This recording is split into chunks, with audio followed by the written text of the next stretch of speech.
आज बात करते हैं उस हंगामे की जिसने पूरे देश को हिलाकर रख दिया था। मतलब कोलकाता में लियोनेल मेसी का आना और सॉल्ट लेक स्टेडियम में जो बवाल हुआ, वो कहानी है उम्मीदों के बनने और फिर बुरी तरह टूटने की। जरा सोचिए, यही सवाल उस दिन वहां मौजूद हजारों फैंस के दिमाग में घूम रहा था। वो फैंस जिन्होंने अपने हीरो को देखने के लिए न जाने क्या क्या नहीं किया था, और बदले में हाथ लगी तो सिर्फ और सिर्फ निराशा। माहौल कुछ ऐसा था कि फुटबॉल का भगवान लियोनेल मेसी कलकत्ता आ रहे थे। सॉल्ट लेक स्टेडियम में जैसे एक्साइटमेंट की बाढ़ आ गई थी। हवा में बस एक ही नाम था, मेसी, और हर कोई बस उनकी एक झलक पाने के लिए बेताब था। और ये कोई छोटा मोटा इवेंट नहीं था। हजारों लोग थे, देश के अलग अलग कोनों से, सिर्फ अपनी हीरो को देखने आए थे। उनकी आंखों में एक अलग ही चमक थी, एक उम्मीद थी। ये सिर्फ एक टिकट नहीं था, ये लोगों के लिए एक सपना था। कई फैंस ने तो अपनी महीने भर की कमाई इस एक टिकट पर लगा दी थी, सिर्फ उस एक पल के लिए। तो आप समझ सकते हैं कि ये कितना बड़ा इमोशनल और फाइनेंशियल इन्वेस्टमेंट था।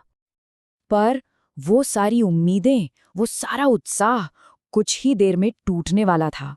कहानी ने एक ऐसा शार्प टर्न लिया जिसके बारे में किसी ने दूर दूर तक सोचा भी नहीं था। तो आखिर हुआ क्या?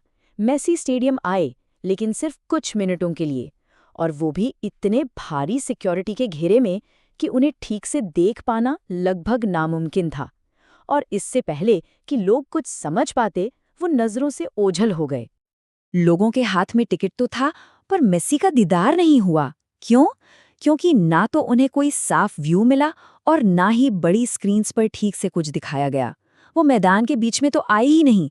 मतलब सब कुछ इतनी जल्दी खत्म हो गया कि यकीन करना मुश्किल था। और देखिए, जब हजारों लोगों की उम्मीदें एक साथ टूटती हैं ना, तो वो निराशा धीरे धीरे गुस्से में बदल जाती है।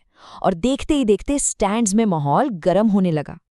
स्टेडियम में पूरी तरह से अफरा तफरी मच गई, हालात काबू से बाहर होने लगे थे। गुस्सा इस कदर बढ़ा कि कुछ फैंस ने कुर्सियां तोड़नी शुरू कर दी, मैदान पर बोतलें फेंकी जाने लगीं और पूरे स्टेडियम में हंगामा मच गया। आखिर में पुलिस को आकर हालात को संभालना पड़ा।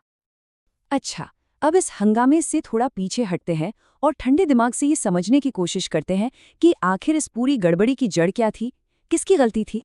यही इस पूरी कहानी का सबसे बड़ा और अहम सवाल है। क्या इसके लिए मेसी को दोष देना चाहिए या उन फैंस को जिन्होंने तोड़फोड़ की? चलिए जरा फैक्ट्स पर नजर डालते हैं। नहीं, रिपोर्ट्स तो यही बताती हैं कि मेसी ने अपने कॉन्ट्रैक्ट की हर शर्त पूरी की थी। उन्हें जैसा करने को कहा गया था वो वहां थे, तो गलती उनकी तो बिल्कुल नहीं थी। देखिए, तोड़-फोड़ करना किसी भी लिहाज से सही नहीं है, लेकिन क्या फैंस इस प्रॉब्लम की असली वजह थे? नहीं, उनका जो रिएक्शन था वो एक बहुत बड़ी प्रॉब्लम का नतीजा था, असल कारण नहीं। तो सारी उंगलियां एक ही तरफ इशारा कर रही हैं, और वो है पुअर मैनेजमेंट। इस पूरे हंगामे की जड़ ऑर्गेनाइजर्स की भारी भरकम गलतियां थीं। और ये कोई छोटी मोटी चूक नहीं थी। सोचिए, टिकटों की ओवरबुकिंग कर दी गई, स्टार को स्टेज पर कैसे लाना है, फैंस को कैसे दिखाना है, इसका कोई प्लान ही नहीं था। और क्राउड कंट्रोल तो पूरी तरह से फेल हो गया। तो ये घटना सिर्फ एक हंगामे की कहानी नहीं है, ये असल में भविष्य के इवेंट ऑर्गेनाइजर्स के लिए एक बहुत बड़ा सबक है कि क्या चीजें बिल्कुल नहीं करनी चाहिए। सफल इवेंट मैनेजमेंट का मतलब सिर्फ किसी बड़े नाम को बुला लेना नहीं होता। इसका असली मतलब है उन हजारों लोगों के एक्सपीरियंस का ध्यान रखना, जिन्होंने अपना कीमती समय और पैसा आप पर भरोसा करके लगाया है। तो भविष्य में ऐसी घटनाओं से कैसे बचा जा सकता है? इसका एक सिंपल सा खाका है। सबसे पहले भीड़ के हिसाब से प्लानिंग करें। दूसरा, फैंस की उम्मीदों को सही तरीके से मैनेज करें। और सबसे जरूरी, जो देखने आया है उसके एक्सपीरियंस को सबसे ऊपर रखें। ये एक ऐसा सवाल है जो सोचने पर मजबूर करता है कि अगर कोई उस भीड़ में होता, टिकट पर अपनी पूरी सैलरी खर्च करने के बाद भी अपने हीरो को न देख पाता, तो वो क्या करता? इस पर सोचना वाकई जरूरी है।